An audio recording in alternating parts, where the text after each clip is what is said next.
Walter was underneath his own workbench, tightening a bolt, when he heard the crack. Not a small sound. A sharp, splitting crack, followed by 300 pounds of lumber and tools sliding sideways off a surface that had held steady for exactly 9 days. He rolled out from under it just in time. The workbench itself wasn't as lucky. Neither was his pride, if he's being honest about it. Here's what makes Walter's story worth your next 10 minutes. He'd done almost everything right. He'd built the frame carefully, measured twice, used real joinery instead of just screws. What he got wrong happened 3 weeks earlier, standing behind a hardware store, grabbing pallets without checking a single thing about them first. And that one mistake, the mistake almost every beginner makes, and plenty of experienced builders still make when they're in a hurry, is exactly what this video is going to make sure you never repeat. Let's be straight about something before we go any further. If you've ever grabbed free pallets and built something that ended up wobbly, cracked, or in Walter's case, actually collapsed, it wasn't bad luck. It wasn't a lack of skill either. It was starting the project at the wrong point, cutting and building before ever actually evaluating the wood you were working with. That's the step almost every free tutorial online skips entirely, because it's not as exciting to film as the finished project. But it's the step that determines whether that finished project lasts 20 years or 20 days. So here's exactly what Walter should have checked, in the exact order I check it myself, every single time, before a board ever leaves the pile. First, and this is non-negotiable, the safety stamp. Every pallet, by international regulation, carries a stamp burned or branded somewhere into its frame. Most men walk right past it without a second look, the same way Walter did. Look for the letters HT. That means heat treated. The wood was heated to kill pests and bacteria, no chemicals involved. That's your green light, safe for anything, indoors or out. If you see MB, instead, that stands for methyl bromide, a chemical fumigant used on pallets that traveled internationally. It's effective against pests. It's also not something you want turned into fine sanding dust and breathed into your lungs in an enclosed garage or, worse, brought inside your home as furniture. No stamp at all usually means untreated softwood, generally fine for outdoor builds. But I'd personally think twice before using it for anything indoors where you're in close, prolonged contact with it. Beyond safety, and this is exactly where Walter's workbench actually failed, you need to evaluate the wood's structural condition, because a pallet can pass the safety check completely and still be a poor choice for the project sitting in your head. Look for minimal cracking across every board you're considering. A little surface checking, small hairline cracks from natural weathering, is normal, even adds character to a finished piece. But deep cracks running the length of a board, especially anywhere near where it was originally nailed to the frame, mean that board is compromised. It's going to split further the moment real weight or stress gets applied to it. Exactly what happened to the leg support on Walter's bench 3 weeks after he built it. Once the wood had fully dried out and the existing crack finally gave way under load. Check for tight joints throughout the whole pallet before you take it apart. Give it a firm shake. Press down on different corners with your hand. A pallet that flexes and creaks excessively wasn't just weathered by time. It was likely stressed under heavy warehouse loads for years, and the internal structure is already compromised in ways that aren't always visible from the outside. That doesn't necessarily make every board on it unusable, but it means you need to be more selective, checking each individual piece rather than assuming the whole pallet is sound just because it looks fine at a glance. Here's the detail that trips up more men than almost anything else on this list, and it's the one that doesn't show up until you're halfway through a build wondering why nothing lines up right. Consistent board thickness. Pull a few boards from different sections of the same pallet and actually hold them side by side.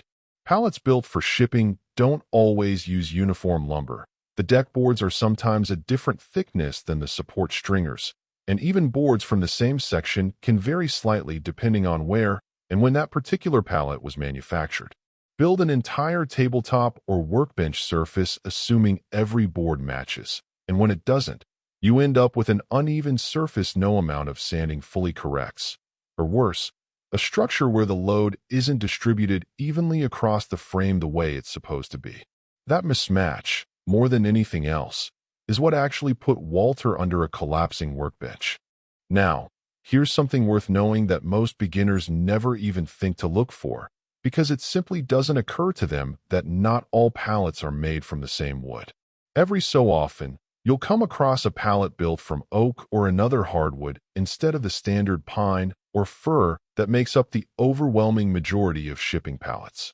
These are rarer because most manufacturers use cheap softwood, lighter, cheaper to produce at scale.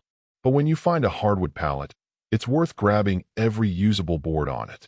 Hardwood takes stain more evenly, shows a richer, tighter grain pattern once finished, and holds up to years of daily use significantly better than softwood does. You can usually tell before you've even checked a stamp, just by the weight. A hardwood pallet feels noticeably heavier for its size than a standard one. Once you've actually got a pallet that clears all of that, safe stamp, minimal cracking, tight joints, consistent thickness, that's when the actual build becomes dramatically easier to follow, whether you're working from your own plan or a tested one. And this is exactly where I want to be honest with you about something, because a channel that only ever sells you something isn't worth your time, and I know that. Choosing the right wood really is half the project, but it's only half. The other half is knowing exactly what to build with it once you've got good material in hand. How thick a support leg actually needs to be for the load you're planning to put on it. How many fasteners a given joint actually requires. How to account for board thickness that's close but not perfectly uniform. That's exactly the gap that cost Walter his workbench, and it's exactly why I use tedswoodworking for essentially everything I build now, rather than guessing my way through the structural side of a project the way I used to, and the way Walter did 3 weeks before that crack. It's a library of over 16,000 tested plans, and here's the specific reason it matters for everything we just covered. The plans account for exactly this kind of material variation. They specify what the load-bearing pieces of a project actually need to hold up over time, not just how the finished piece is supposed to look in a photo. That's the difference between a plan somebody sketched once and a plan that's actually been built, tested, and refined by people who've run into problems like Walter's and fixed them before you ever pick up a saw. Walter rebuilt that workbench about a month later. Same basic design, but this time he went through every single board with the checklist we just walked through. Checked every stamp, ran his hand along every joint looking for cracks, actually measured thickness across different sections instead of assuming it matched. Took him maybe 20 extra minutes total, spread across sorting through 2 pallets instead of grabbing the first ones he found. That bench is still standing in his garage today, holding up a lot more weight than the original ever did. And he'll tell you straight out it's a little embarrassing how simple the actual fix turned out to be, once he knew what he was supposed to be looking for in the first place. That's really the entire point of this video, and it's worth remembering the next time you're standing behind a hardware store loading pallets into your truck without a second thought. Checking a pallet properly takes maybe 10 seconds per board once you know what you're looking for: the stamp, the cracks, the joints, the thickness. Do that consistently, every single time, no exceptions, and you'll never end up underneath a collapsing project the way Walter did, wondering what went wrong 3 weeks after you thought you'd finished. If you want plans that already account for everything we just covered, the exact kind of structural and material differences that separate furniture built to last from furniture that quietly fails a few weeks later, the link is in the description below. Choosing the right wood isn't complicated, and it isn't expensive. Most men just never realized how much it actually mattered until it cost them something. The same way it cost Walter that workbench, and very nearly a lot more than that.